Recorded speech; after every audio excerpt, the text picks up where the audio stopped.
हम बच्चों के साथ पढ़ रहे थे लोकतंत्र और निर्वाचन। पर तभी मेरे मन में सवाल आया, क्या सिर्फ किताब से लोकतंत्र सीखा जा सकता है या लोकतंत्र को महसूस भी किया जा सकता है? बस फिर क्या था, हम सब जुट गए रियल निर्वाचन प्रक्रिया को समझने और महसूस करने में। इस बार क्लास बनेगी संसद और बच्चे मतदाता। गठन हुआ बाल संसद का। प्रधानमंत्री पद के लिए 4 उम्मीदवार मैदान में उतरे।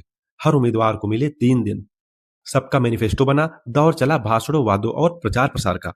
क्लास अब बन चुकी थी एक असली चुनावी रणभूमि। मुझे चुनाव आयुक्त की जिम्मेदारी मिली।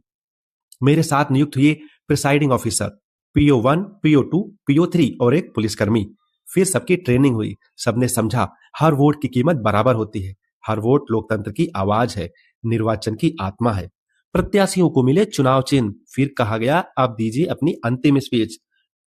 मैं सबके लिए काम करूंगा। आवाज गूंजी, तालियां बज उठी। और फिर आया वो दिन, मतदान का दिन।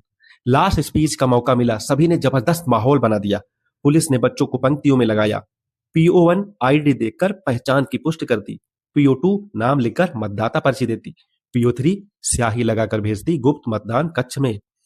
हर वोट के साथ बच्चों की आंखों में फर्स्ट टाइम मतदाता की अनोखी चमक थी। उन्होंने महसूस किया लोकतंत्र की ताकत। फिर नंबर आया टीचर्स का। पहले सर ने मत डाला और फिर मैंने भी अपने मत का प्रयोग किया। अब बारी थी मतदान कर्मियों की, क्योंकि वो भी बूथ पर मत देने के योग्य थे। अब सबके मत पड़ चुके थे।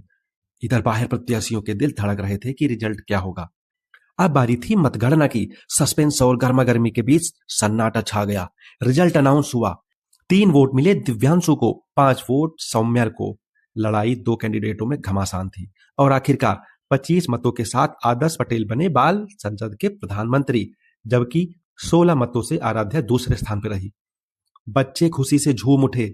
बच्चों का जोश व खुशी देखने लायक थी। सभी झूम उठे, पर कुछ दिल टूट भी गए थे। ये चेहरे शांत थे। इधर दुख साफ नजर आ रहा था। बट ये तो सीख का एक चरण है, क्योंकि हार भी एक सीख है। जीत के साथ बच्चों ने कहा, कुछ मीठा हो जाए।